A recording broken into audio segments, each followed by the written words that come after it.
Wala pa tayo magagawa sa desisyon ng tao. Wala pong magbabago, mag-best friend pa din po kami.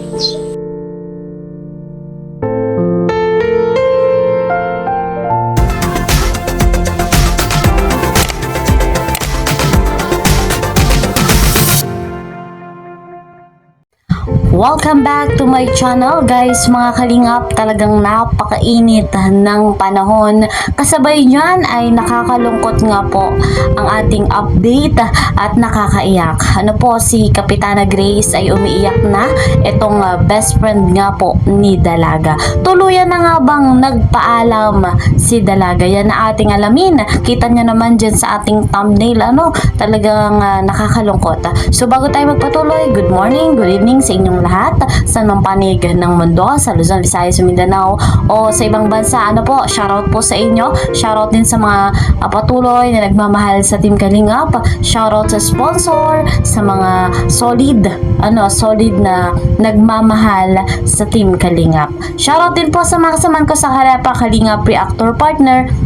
And of course, a mega love shoutout kay Kuya Bal, Ate Edna, Kalingap Rob, and Madam Jackie Tapia. Ako naman inyong lingkod, Kalingap Kel. Ayan, please po support my channel, like and share my videos, and don't forget, para po lagi kayong updated, click the notification bell. Ito na guys, tumako tayo sa ating topic kung saan umiiyak na po si Kapitana Grace. Mag-best friend po si Dalaga at si Kapitana Grace. At dahil sa nangyayari ngayon, umiiyak na nga po si Kapitana Grace. At may mababasa din tayo sa thumbnail na talagang nakakalungkot.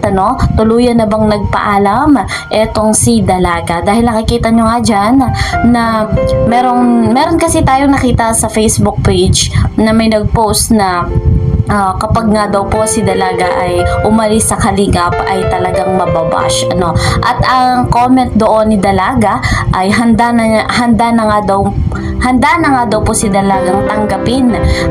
Ibig sabihin ay handa na si Dalagang mabash palalo.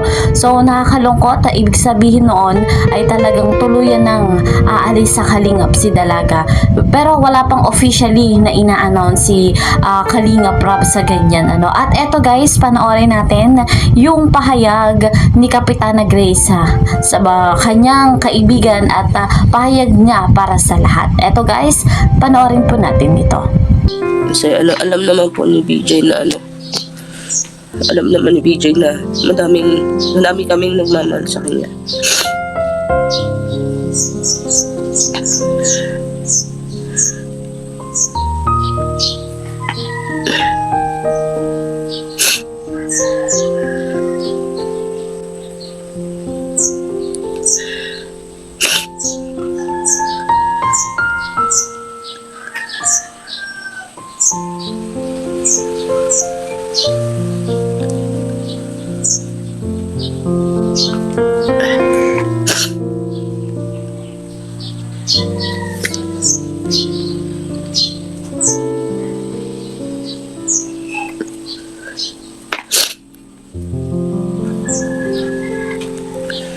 Yan pa.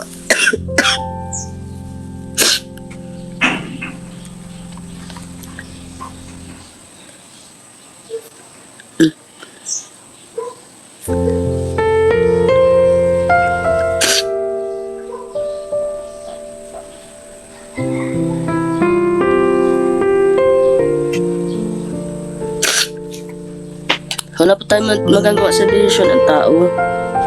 Kaya hayaan niyo po.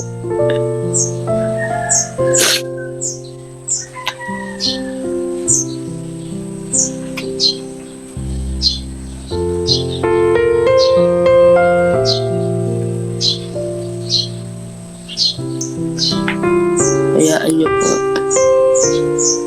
Kasi hindi naman natin hawak ang buhay nila.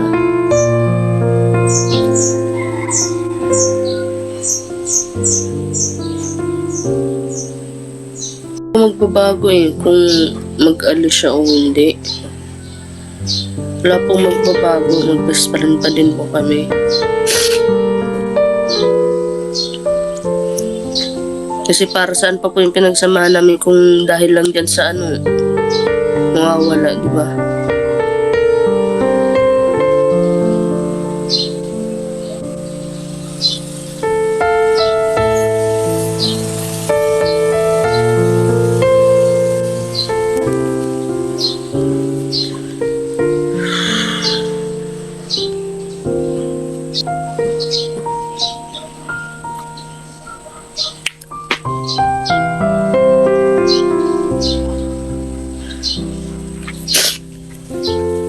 Hindi ba natin kailangan man-judge ng tao para malaman. Actually, ako nga po talaga wala akong alam. Nalulungkot lang po ako kasi ganyan nga po yung nangyayari.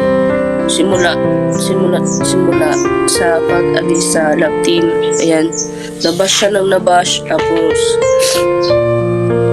ayan, ganyan na ang nangyari. Wala naman po siguro alam yung bata. Nga, wala namang ang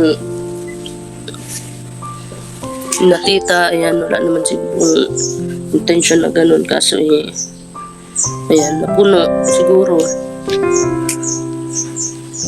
Sobrang bait po ng family niyan.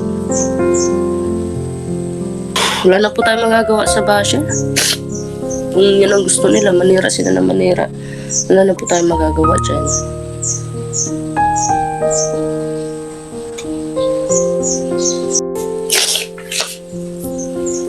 Alam niyo po, umalis o hindi umalis, mababash at mababash po siya.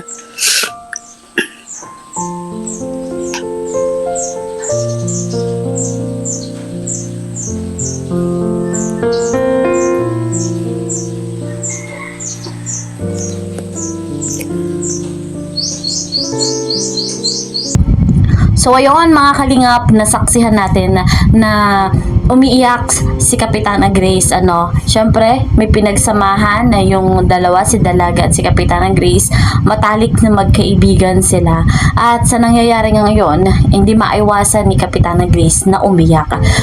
Nasasaktan siya sa mga nangyayari, lalo na yung pambabash.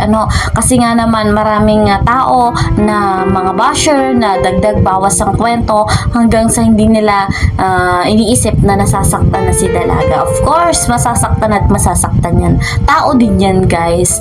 At eto si Kapitana Grace, umiiyak na siya, at kanyang hiling na tama na wag nga daw pong i-bash ang pamilya Batalero, lalo pangat napakabait. So alam din natin nga napakabait ng pamilya Batalero. Siguro dahil sa mga nasa paligid, kaya ganun-ganun na nga lang po yung nangyayari ngayon na nakakalungkot sapagkat nalaman nga din natin na magkakaroon ng tulfo. So, nakakagulat, bagamat nakakagulat, pero malay natin na dumating yung tamang panahon na maging maayos ang lahat. Hindi man ngayon, umaasa tayo na darating yung tamang panahon na magiging maayos ang lahat. So, ganun man yung comment ni Dalaga kanina, kita nyo pa rin naman dyan sa ating post, sa ating thumbnail, na may nag-post nga po na doon kung sakaling aalis nga daw po si Dalaga ay talagang uulanin ng bashers. At ang comment ni Dalaga ay handa na nga daw po siya natanggapin iyon. So mga kalinga, huwag nating i-bash si Dalaga dahil lang sa nagsimula nga po sa pagkatigil sa love team ng EDSI, talagang doon nagsulputan ang maraming pambabash, marami talagang dagdag kwento hanggang sa hindi tumigil si Doc, at hindi na talaga nila nire-respeto kung saan sila nagsimula, kung paano sila nagkaroon ng ugnayan sa Team Kalingap at kung paano sila natulungan ng Team Kalingap. So guys, patuloy lamang tayong suportahan ng Team Kalingap. Syempre, wala pang final decision si Dalaga sa pag-uusap nila ni Kalingap Rob. Wala pang announcement. Abangan pa natin sa susunod pa, guys. So, tama na yung pambabash, guys. Patuloy lamang tayong maging maayos at lagi nating isipin, we are one Kalingap, one family. Bye-bye!